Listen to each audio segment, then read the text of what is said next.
Isa pang witness ukol sa pastilla scheme na kinasasangkutan ng ilang tauhan ng Bureau of Immigration humarap sa Senado. Ang sentro ng balita mula kay Eunice Samonte. Eunice.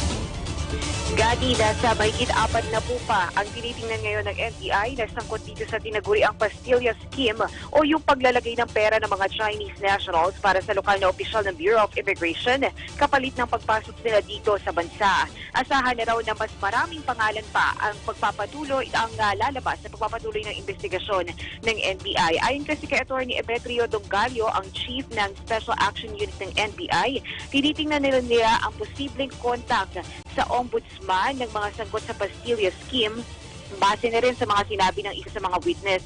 Kasama pa rin sa pagdinig sa Senado sa pangunguna ni Senator Risa Hontiveros, si Alison Chong o ang unang witness na kumanta sa korupsyon na nangyayari sa loob ng immigration at ang isa pang witness na naisinisi ng kanyang pangalan at patotohanan ang mga claims ni Chong. Ayon kay Immigration Officer Jeffrey Bill Ignacio, inalok siya ng mas malaking pera kapalit ng pagiging foot soldier o 5,000 to 20,000 pesos na sahod mula sa mga kurakot. Ako po ay napasali sa Pastillas Group noong 4th quarter ng 2017.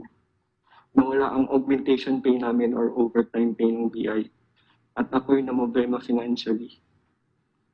Nakatanggap ako ng mensahe mula kay Fall Bendana Villanueva na inaalok ako na sumama sa kanila. May screenshot ako dated June 15, 2017.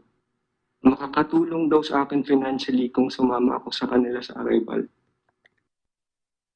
Isa siya sa mga miyembro ng Pastillas Group na iniimbestigahan na ngayon ng NBI kung saan ikinanta nito na ang head na si Red Marinas ang leader ng grupo na binaligtad sila sa pahayag nito sa NBI. Absent sa naturang pagdinig si Marinas na ipinasubpina at pinasight for contempt na ng komite. May legislative immunity ang mga witness kaya malayo silang magsabi na kanilang nalalaman tungkol sa korupsyon. Nagbabala naman si Senator Bongo na makakarating ang lahat ng ito kay Pangulong Rodrigo Duterte at mananagot ang sangkot sa katiwalian. Sa ngayon, katatapos lamang nagpandinig sa mga oras na ito. At yan muna pinakahuling balita sa Senado, Eunice Samonte, para sa Bayan. Maraming salamat, Eunice Samonte.